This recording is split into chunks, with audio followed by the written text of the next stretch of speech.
about oral pathology discussion.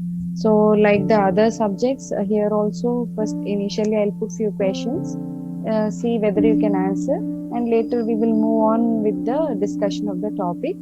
Okay. Uh, so it is all audible, right, to everyone? Okay, yes, it is fine. Okay, whenever I ask you questions, please type your answers in the chat. Okay, don't unmute your phones. And I think so someone else is please mute your phones. Okay, let's start the discussion. So firstly we shall see about the developmental disturbances. Okay, so what is a Lyonk's premolar?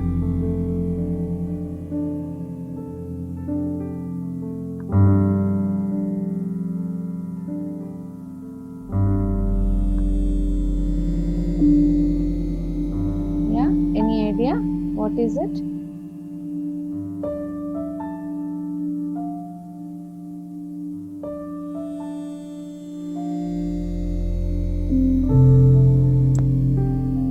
Yeah, you don't know what is a Lyon premolar? Okay.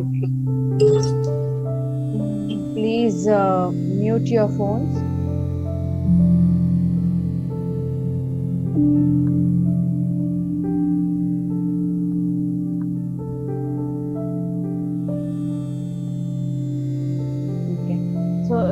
Okay, let's see what it is in the discussion. Which of the following is not a type of dense indent? Is it the invagination that is confined to the crown, or the invagination extending below the siege and ending in a blind sac, or the invagination crossing the siege and perforating the pulp chamber, or the invagination extending through the root and perforates in the apical or lateral radicular area? Which of these four is not a type of dense indent? Yes?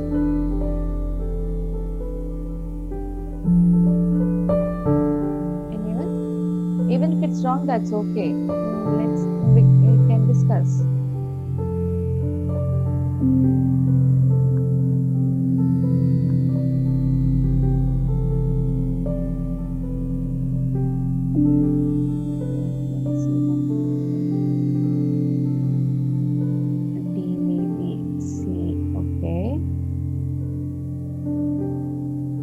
Let's see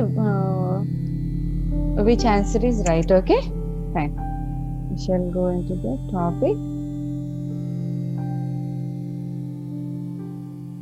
Okay, so firstly, it is about cleft lip and palate. As we all know how cleft lip and palate occurs.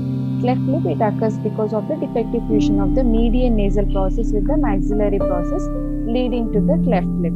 We all know there will be a frontonasal process and two maxillary processes and a mandibular process which are fusing to become mandible. And above these maxillary processes,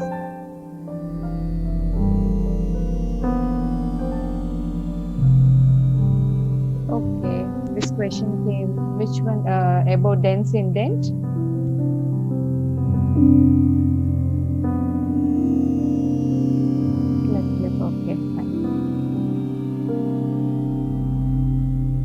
So we know here during the development in the frontonasal process there will be two depressions like placodes will form. Later on these placodes they will invaginate, resulting in one lateral nasal process and medial nasal process.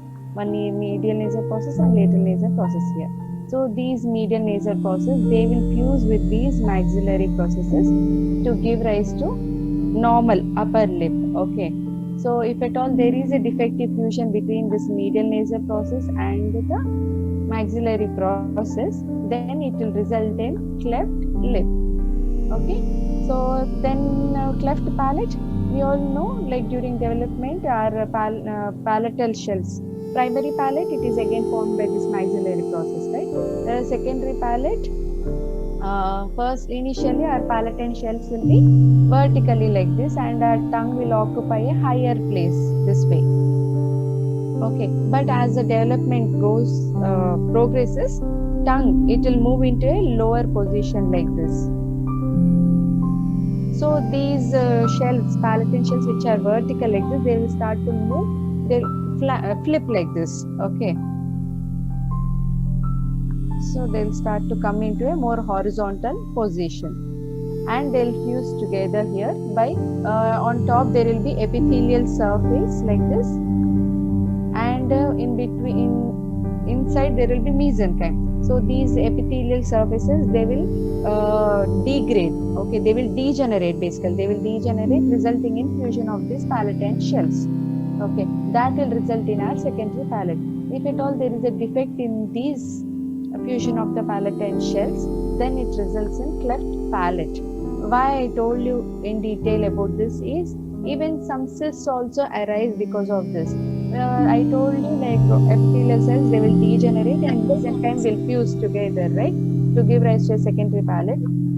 Like we see in hello, please mute.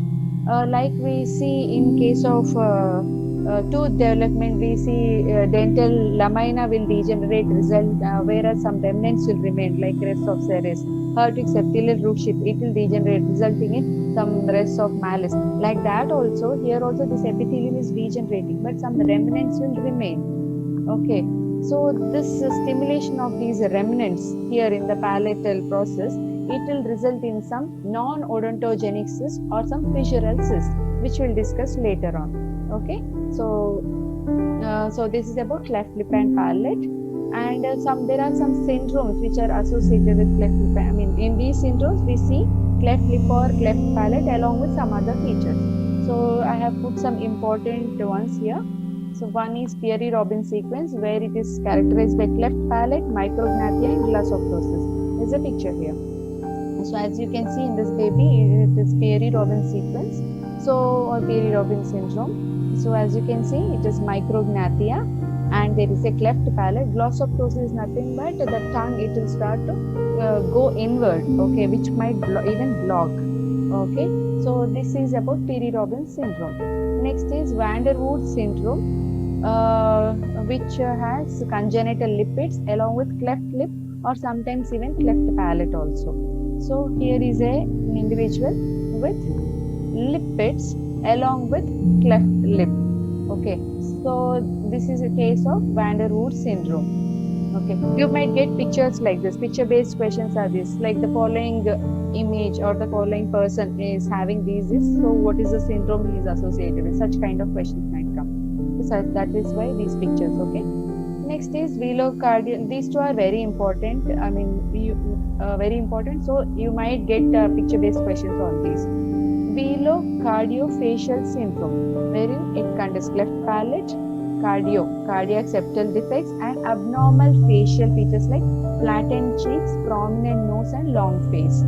Next is Stickler syndrome, wherein there will be ocular abnormalities, joint anomalies, cleft palate, facial asymmetry, flattening of mid-face, and mental retardation. These are the syndromes, some of the syndromes wherein cleft lip or palate is associated.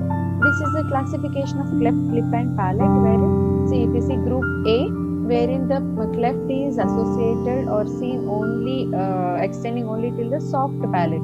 So this is our alveolar ridge, that is maxillary arch, and this is hard palate, and this is soft palate. Okay, so here the cleft is seen extending only till the soft palate, whereas group B, it is extending from soft palate and towards the hard palate. And whereas group C, here the defect is involving the soft palate, hard palate, and it is also going to the alveolus, and sometimes even involves the lip on the same side. Okay, lip on one side. Whereas D, it's the same as C, but bilateral clefts.